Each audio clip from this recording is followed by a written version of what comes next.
नमस्कार, बखबर में आपका स्वागत है। मैं हूं राघवेंद्र सिंह। बखबर में आज हम बात करेंगे देश भर में शुरू हुए किसान आंदोलन की।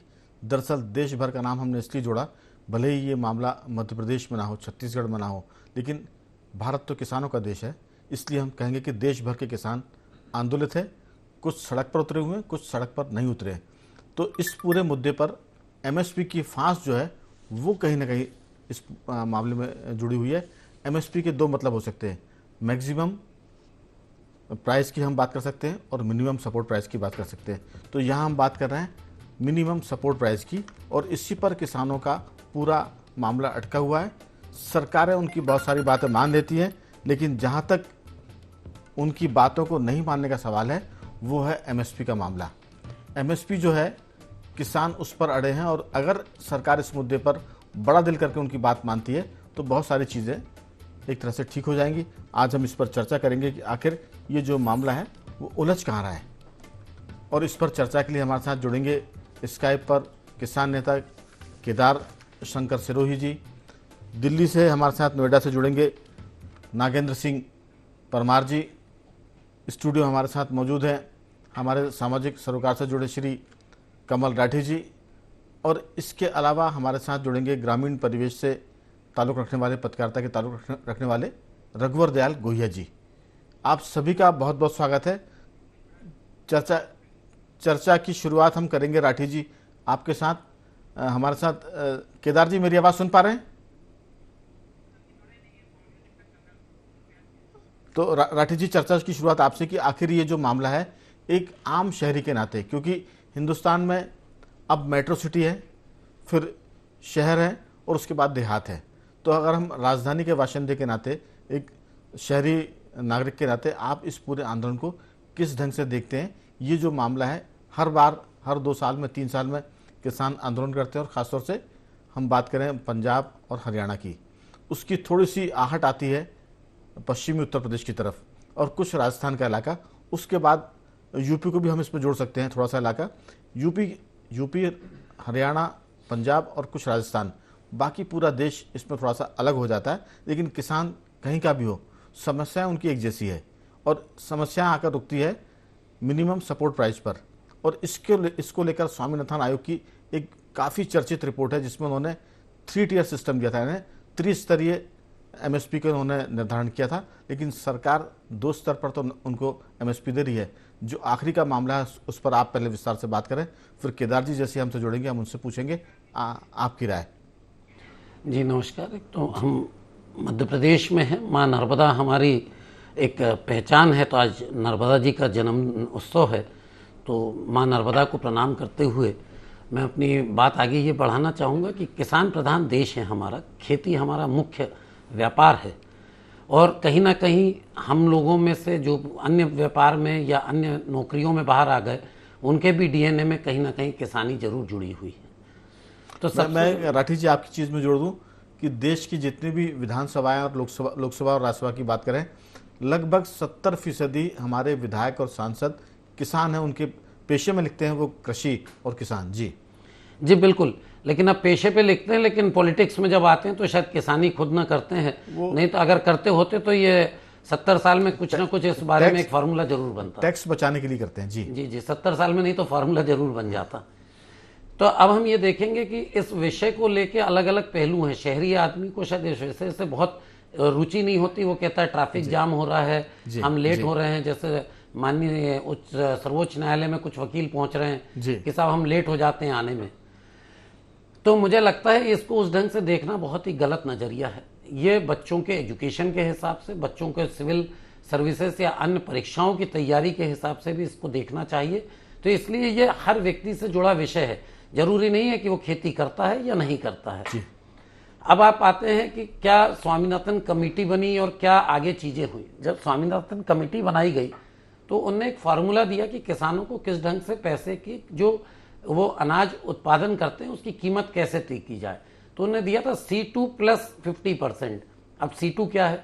C2 जो है किसान की जो मूल्य है, लागत, मतलब जिसमें आप बीज ले लें, खाद ले लें, पानी ले लें, ट्रैक्टर ले लें, अन्य जो इतनी भी चीज़ें लगती हैं प्लस लेबर, उसकी जो कीमत लगेगी, मान लीजिए 1000 रुपये, तो उसमें अगर हम उसका 50% तो 500 रुपये, तो 1500 रुपये उसकी मिनिमम सपोर्ट प्राइस होना चाहिए। इससे कम में ये नहीं बिकना चाहिए। ये फॉर्मूला उनके द्वारा दिया गया, जो उसका कुछ स्वरूप तो अपनाया जाता है लेकिन पूर्ण स्वरूप नहीं अपनाया जाता। अभी हम विधानसभा चुनाव में देखेंगे तो इसका कुछ स्वरूप राजस्थान और छत्तीसगढ़ में जरूर मैनिफेस्टो में था, मुझे जानकारी में नहीं है कि अभी लागू हुआ कि नहीं। भारतीय जनता पार्टी के ही मैनिफेस्टो में था। बिल्कुल। तो जब हम ये देखते हैं कि कोई इंडस्ट्री लगाते हैं या हम कोई किराने की दुकान भी खोलते हैं या कोई भी व्यापार करते हैं, तो हम दुकान का किराया, दुकान में जो लेबर लगी है उसका तनख्वाह, बिजली का बिल, पानी का बिल, आदमी का समय, लागत का ब्याज, हम ये सारी चीज जोड़ने के बाद ही अपना मुनाफा तय करते हैं। ये कॉर्पोरेट सेक्टर में जो भी कंपनीज आती हैं, चाहे हम पेस्ट यूज करें, साबुन करें या कुछ भी चीज करें, तो उसमें ये सारी चीजें लगी होती हैं। तो ये किसान को क्यों नहीं, जब हमारा देश ही कृषि प्रधान देश है। आज हम जीडीपी की भी बात करते हैं तो जीडीपी प्रोडक्शन जो बात करते हैं तो किसान एक्चुअल प्रोडक्शन करता है। मैं किसी और चीज को प्रोडक्शन मानता ही नहीं। एक दाना गेहूं बोता है, 100 दाना गेहूं बाहर निकलता है, वो प्रोडक्शन है। कोई 4 चीजों को, उत्पादों को जोड़ के हमने कोई नया प्रोडक्ट बनाया तो उससे मैं प्रोडक्शन नहीं मानता हूं। बिल्कुल। तो जब हम ये देख रहे हैं कृषि प्रधान देश होने के बाद, जहां 70% हमारे जनप्रतिनिधि खेती अपना मुख्य व्यापार बताते हैं, तो मुझे लगता है कि इनको संवेदनशीलता से देखना चाहिए। किसानों को उनके तय मानक और तय रेट जो कमेटी से तय हुआ, और यही हमारे माननीय प्रधानमंत्री जी 2011 में जब मुख्यमंत्री थे, कोई कमेटी के शायद वो अध्यक्ष थे, उनने भी कांग्रेस सरकार से कहा था कि एमएसपी लागू करें। तो मुझे लगता है जो खुद उस कुर्सी पे बैठे हैं उन्हें लागू करना चाहिए। अब किसानों की 2 मांग है, बिल्कुल, एमएसपी का कानून और एमएसपी की कीमत का तय करने का तरीका। कानून इसलिए कि अगर कानून नहीं होगा तो क्या होगा, वो कभी ना अदालत जा पाएंगे, ना उस कानून में अगर कोई त्रुटि होती है, एमएसपी में कोई त्रुटि होती है तो कहीं सुनवाई नहीं हो सकेगी। तो उसके लिए कानून जरूरी है और कानून के साथ में कीमत का तय करने का फार्मूला जरूरी है। बिल्कुल। हमारे साथ केदार शंकर शुरू जुड़ गए किसान नेता। केदार जी, आपका बहुत बहुत स्वागत है। आपकी अनुपस्थिति में कमल राठी जी ने उसको कुछ समझने और समझाने की कोशिश की है कि आखिर ये एमएसपी का फार्मूला क्या है और सरकार और किसानों के बीच कहाँ ठनी हुई है। हमारा मानना है कि जो स्वामीनाथन कमेटी की रिपोर्ट है, आयोग की जो सिफारिशें हैं, वो बहुत लंबे समय से ठंडे बस्ते में है और वही इस पूरे विवाद की खास जड़ है। जब तक एमएसपी को सरकार ठीक से लागू नहीं करेगी, C2 की बात करें, हालांकि वो त्रिस्तरीय सिस्टम था, A2 फार्मूला भी था, उसमें A2 + FL भी था और आखिरी में C2 था, जिसमें मुझसे बेहतर आप इसको बता पाएंगे कि जो किसान बटाई से, सिकमी से, किराए से जमीन लेकर खेती करता है, अगर उसकी आय को, जो उसकी लागत को जोड़ने के लिए जमीन का किराया, कुएं का किराया, यानी ट्यूबवेल का बिल, बिजली का बिल, ये सब जोड़ने पड़ेंगे, तब आप उसके साथ एमएसपी के साथ न्याय कर पाएंगे। अभी ये फार्मूला लागू नहीं है और लगता है कि इसी पूरे मुद्दे पर सरकार और किसानों के बीच एक तरह का द्वंद्व है। अगर सरकार बड़ा दिल करके इस मुद्दे पर हामी भरती है तो हमें लगता है कि देश के 80% किसान संतुष्ट हो जाएंगे और ये विवाद कम हो जाएगा। लेकिन वही बात है, तकनीकी नाम है C2, लेकिन जो किराए से खेती करते हैं उनकी ज़मीन का किराया, बिजली का बिल, ट्यूबवेल का किराया, अगर ये उसमें उसकी लागत में जोड़ दिया जाए और लागत में जोड़कर +50% करके सरकार लागत मूल्य तय कर देगी, जिसको हम कहते हैं मिनिमम सपोर्ट प्राइस। इसको पता नहीं लोग शायद समझते होंगे मैक्सिमम सपोर्ट प्राइस, ये न्यूनतम है। सरकार में जो बैठे लोग हैं वो खेती को शायद कम समझते हैं, वो एमएसपी को मैक्सिमम समझ रहे हैं। आप जरूर समझाएं कि ये मैक्सिमम नहीं है, हम मिनिमम की बात कर रहे हैं। केदार जी। सर, आपने बिल्कुल सही कहा और राजीव साहब ने भी बहुत हद तक काफी बड़ा अच्छा और गहरी बातें की, मैं उनसे बड़ा सहमत हूँ। सवाल देखिए में क्या हो रहा है कि एक तो लोगों को ये नहीं मालूम है कि किसान क्या मांग रहे हैं और मांगने का कारण क्या है। हम जो मांग रहे हैं वो मिनिमम सपोर्ट प्राइस मांग रहे हैं, मैक्सिमम सेल प्राइस नहीं मांग रहे। मिनिमम सपोर्ट प्राइस, न्यूनतम लागत के आधार पर मूल्य मांग, पहला। दूसरी बात, देश को ये समझना होगा, जो आम जनता है उनको ये समझना होगा कि देश में किसान दोनों जगह एक कस्टमर की तरह है, वो कहीं भी अपना प्राइस डिसाइड नहीं कर पा रहा है, न तो बेचते समय और न खरीदते समय, दोनों जगह उपभोक्ता है। मतलब उसके पास पहला एक ऐसा है जिसके पास अपना कोई राइट नहीं है। ये दो चीज आ रही है। तीसरा चीज जो अभी देश में सामने निकल के आ रहा है कि लोग का मानना है, किसानों पे जो व्यंग आ रहे हैं कि अन्नदाता नहीं है, ये खेती नहीं करते हैं, ये तमाम तरह की केदार जी मैं थोड़ा सा रुकूंगा आपको। ये सब वो लोग बातें कर रहे हैं जिनको खेती का नहीं पता है, और सरकार और किसानों के बीच में जो गड़बड़ी करने वाले वो अधिकारी हैं जो एसी में बैठ के खेती के बारे में तय करते हैं। और उसका मैंने हास प्रयास के रूप में सिर्फ कहा कि एमएसपी यानी सरकारी अफसरान उसको मानते हैं मैक्सिमम सपोर्ट प्राइस, जबकि बेचारा किसान जो है वो मिनिमम सपोर्ट प्राइस के लिए लड़ रहा है, संघर्ष कर रहा है। जी बिल्कुल सर, आपने सही कहा। देखिए, सवाल अभी बड़े खड़े हो रहे हैं। एक बात चीज निकल के आ रही कि अगर देश में अगर किसानों को एमएसपी दे दिया गया तो अर्थव्यवस्था नीचे आ जाएगी, इस तरीके का बात हो रहा है। दूसरी तरफ वही अर्थशास्त्री, वही लोग, उनके लोग कह रहे हैं कि लोगों के हाथ में नीचे जितना परचेसिंग पावर बढ़ेगा, लोगों का नीचे जितना पैसा जाएगा उतनी ही देश की इकोनॉमी बढ़ेगी। अगर किसानों को भारत में एमएसपी दिया जाता है तो मेरा मानना है, एज ए कृषि अर्थशास्त्री, हम 10 ट्रिलियन की इकोनॉमी बनने में बहुत बड़ा समय नहीं लगेगा। जब किसानों के पास पैसा आएगा तो पहले वो कर्ज से हटेगा, दूसरी स्टेप में वो अपने छोटे छोटे उद्योग लगाएगा, तीसरा हाई प्रोडक्टिव एग्रीकल्चर करेगा ताकि हमको इंपोर्ट और ये करने की जरूरत नहीं पड़ेगी। तो कुल मिलाकर जो लोग हैं वो किसानों की मांगों को समझने से भाग रहे हैं, और एक मैनिपुलेटेड चीज जो है वो सोशल मीडिया और पेड मीडिया के माध्यम से लोगों में फैलाई जा रही है, वो पूरी तरीके से गलत है। सवाल देखिए सर, आज की तारीख में सबसे बड़ा एम्प्लॉयमेंट जनरेट करने वाला अगर भारत में कोई सेक्टर है तो एग्रीकल्चर सेक्टर है। हमने मैन्युफैक्चरिंग को देखा, मैन्युफैक्चरिंग की पूरी स्टडी की। भारत में सेकेंडरी ऑप्शन था सर्विस सेक्टर, आजादी के बाद में के दशक में सेकेंडरी सर्विस, आज वो 56-55% का शेयर दे रहा।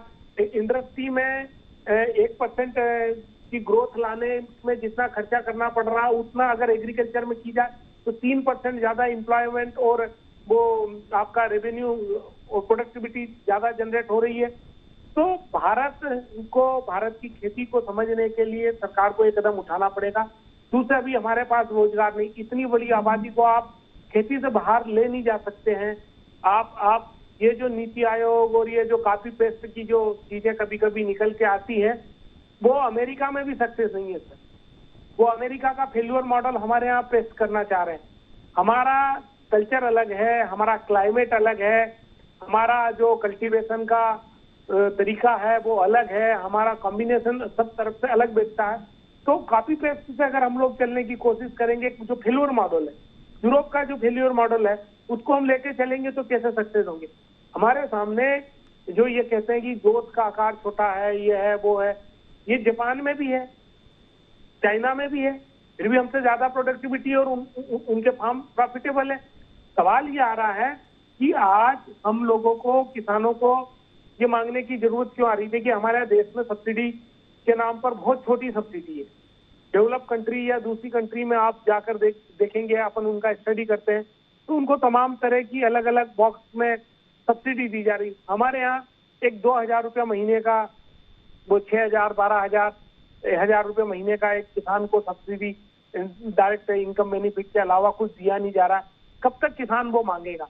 किसान का सीधा कहना है कि भाई जो हमारी लागत है, हमारी लैंड का जो है जो किराया है, जो हमारे खर्चे लग रहे हैं, वास्तविक खर्चे जो लग रहे हैं, उन खर्चों के आधार पर आप दे दीजिए, बढ़िया आयोग बनाइए, बेफिक्री से उसका कास्ट ऑफ कल्टीवेशन निकालिए, उसमें कोई ऑब्जेक्शन नहीं, और उसके आधार पर दीजिए। अभी वर्ल्ड में तो C3 प्लस 10% कास्ट जो C3 है उसका 10% प्लस मैनेजमेंट है। जो कास्ट C3, हम जो अभी C2 की बात कर रहे हैं उसमें C3 पे आ गए वो लोग कि जो लागत और ये सब लग रही है, प्रॉफिट हो रहा है, उसमें मैनेजमेंट कास्ट जो है 10% का, वो भी हमको जोड़ना पड़ेगा। पर अभी हमारे यहाँ की बात देखी जाए तो हमारे यहाँ देखिए मध्य प्रदेश की अगर खेती की बात करें तो इनकम डाउन जा रही। लौटता हूँ आपके पास, इस मुद्दे पर विस्तार से बात करेंगे। हमारे साथ 2 और मेहमान है। केदार जी, अगली बातचीत में जरूर मैं कोशिश करूंगा कि आपकी बात को विस्तार से लें, लेकिन मेरा निवेदन है कि समय कम रहेगा। साथी चाह रहे हैं, हमने एक किसान नेता आप हो गए, मेट्रो सिटी से नागेंद्र जी हो गए, ग्रामीण परिवेश की पत्रकारिता से रघुवर जी हो गए, और भोपाल राजधानी से हो गया कमल राठी जी। तो सब तरह के विचार इसमें आ जाएं। हमारे साथ नागेंद्र जी हैं गुड़गांव दिल्ली से। नागेंद्र जी, आप इस पूरे मसले को कैसे देखते हैं, क्योंकि दिल्ली पर सबसे ज़्यादा आंदोलन का असर आने वाला है। पंजाब हरियाणा का जो पूरा प्रेशर है वो दिल्ली पर आकर पड़ता है। इस पूरे आंदोलन को किसान के नज़रिए से कैसे देखते हैं और एक मेट्रो सिटी के सिटीजन के नाते कैसे देखते हैं, जरूर आप बताएं। राघवेंद्र जी, देखिए, इस देश में एक या दो पीढ़ी पहले या बाद में सब किसान ही हैं। जी सब किसान परिवार से ताल्लुक रखने वाले लोग हैं करने। और ये बहुत दुर्भाग्यपूर्ण है कि देश का अन्नदाता और सरकार आमने सामने खड़ी है करने के लिए। और उनकी जो मुख्य मांगे हैं, मेरे से पूर्व जो वक्ता है उन्होंने बहुत अच्छी तरह बताया है कि एमएसपी को लेके और C2+50 जो मूल्य है उसको लेके बातचीत चल रही है। बाकी और जो अन्य मांगे हैं उनमें से मोटे तौर पे काफी मांगे हैं जिन पे शायद सरकार की ऐसी खबरें आ रही है कि सहमति बन रही है सरकार और किसान प्रतिनिधियों के बीच में। जी तो मैं उसमें यही बताना चाहूंगा, क्योंकि मैं जिस इलाके से ताल्लुक रखता हूँ, दिल्ली एनसीआर से थोड़ी सी दूर जाने के बाद, 50-60 किलोमीटर दूर जाने के बाद में सब किसानी और खेती करने वाले ही लोग हैं मुख्य रूप से करने के लिए। दिक्कत कहाँ है? दिक्कत यहाँ है कि देखिए, आज के परिवेश में छोटा और मझला जो किसान है उसके लिए खेती की जो लागत है वो इतनी ज्यादा होती जा रही है, खेती करने की लागत, कि वो खुद भी खेती से विमुख होता जा रहा है, कर्ज में डूबता जा रहा है। और युवा पीढ़ी तो, खेती किसानी करने वाले परिवार की युवा पीढ़ी तो उससे बिल्कुल विमुख हो चुकी है। जी वो बाहर जाके चौकीदारी की नौकरी करना पसंद करती है, लेकिन वो खेती करनी पसंद नहीं करती है। और भारत में कृषि उपज का जो मूल्य है, बाजार मूल्य है, वो करीब 10 लाख करोड़ के रुपए है। 10 लाख करोड़ में से मोटे तौर पे 2.5 लाख करोड़ रुपए को सरकार, 2.5 लाख करोड़ मूल्य के जो अनाज है उसको सरकार खरीदती भी है। जी लेकिन दिक्कतें ये है कि बहुत सारी चीजों में जो बीच में बिचौलिए बैठे हैं और जो बाजार के मोटे उद्योगपति और मुनाफाखोर बैठे हैं, उनके हाथों तक पहुंचते पहुंचते हर, चाहे तिलहन हो, चाहे मोटा अनाज हो, चाहे दलहन हो, उनकी कीमतें अचानक बहुत ज्यादा बदल जाती हैं करने के लिए। जैसे आप सरसों के तेल को लीजिए, 2019-20 में सरसों के तेल की जो कीमत थी और आज जो सरसों के तेल की कीमत है, लेकिन किसान को तो उतनी कीमत नहीं मिल रही है जितनी बाजार में बढ़ गई है। इसी तरीके से अनाज के तौर पे मोटा अनाज है, जब गेहूं है, जब अप्रैल मई में आता है तब उसकी कीमत किसान तो तब बेच देता है क्योंकि उसके पास भंडारण करने की क्षमता होती नहीं है। लेकिन आप देखिए, दिसंबर आते आते बाजार में जो है गेहूं की कीमतों में आग लग जाती है। यही स्थिति चावल की है, यही स्थिति दालों की है। तो इस तरीके से किसान को ऐसा लगता है कि जो उसने 4-6 महीने पहले कोई फसल है, चाहे फल फूल है, चाहे अन्य अपने उत्पाद जो बेचे हैं, 4-6 महीने बाद जब उनकी वो कीमत देखता है तो मन महसूस के रह जाता है कि मैंने किस मूल्य पे बेचे और अब बाजार में किस मूल्य पे ये बिक रहे हैं और मेरे ही बेचे हुए ये सारे उत्पाद हैं करने के लिए।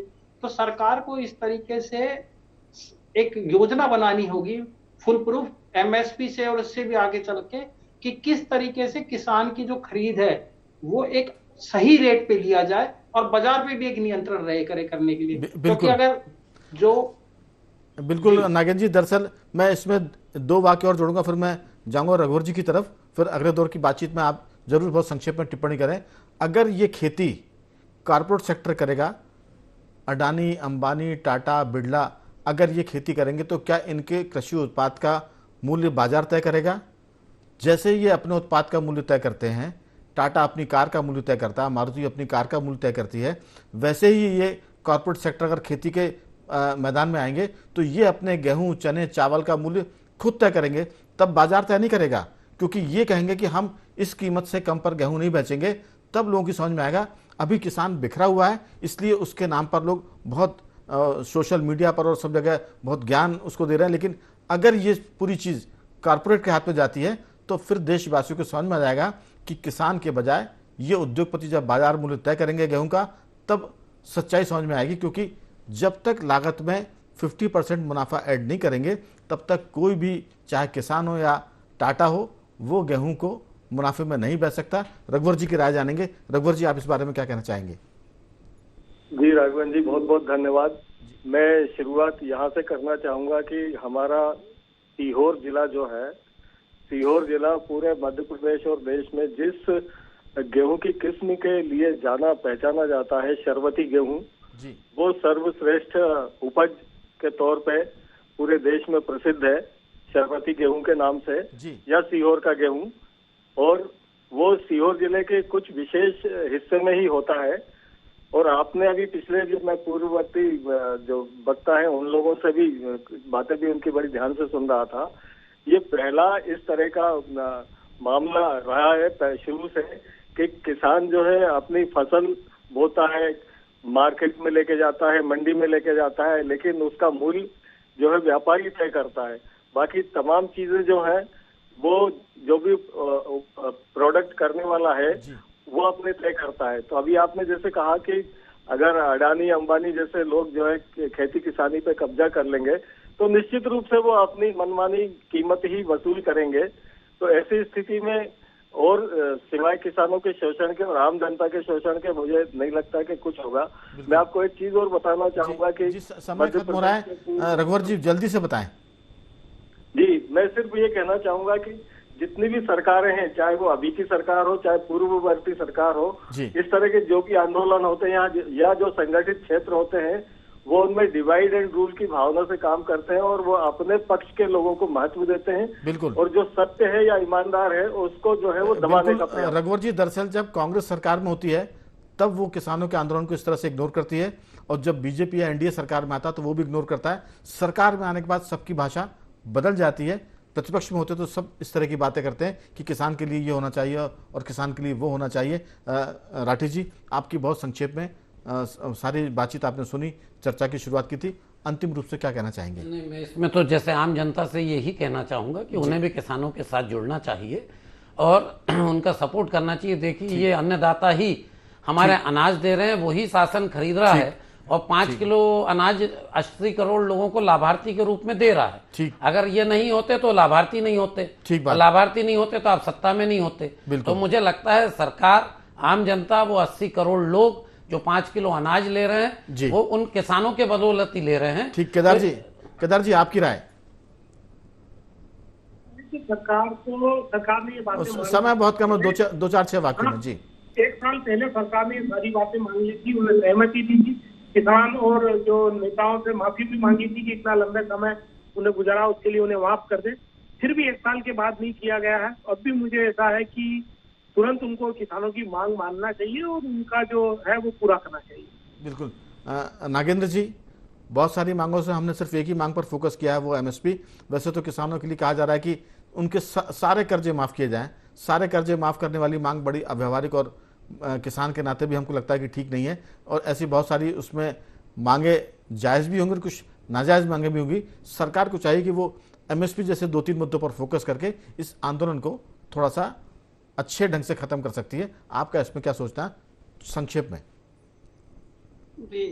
सरकार को किसानों की जायज मांगों को मानना चाहिए और किसानों को भी पारंपरिक खेती को छोड़कर उसमें आधुनिकता का समावेश करना चाहिए और पशुपालन, दुग्ध उत्पादन पे, फूल फल सब्जी के उत्पादन पे भी ध्यान देना चाहिए ताकि उनकी आय बढ़े। बिल्कुल। और उसके साथ उनका उत्पादन ऑर्गेनिक की तरफ वो जाएंगे, क्वालिटी प्रोडक्ट पे जाएंगे तो फायदा होगा। रघुवर जी, आपको कुछ कहना है इस मुद्दे पर? मैं सिर्फ यही कहना चाहूंगा कि किसानों के पक्ष में सभी लोगों का एक साथ होना चाहिए और सरकार को भी आगे पीछे ये करना ही पड़ेगा। अन्यथा किसान अब इस मूड में आ गया कि वो इस मामले में लंबी लड़ाई लड़ेगा।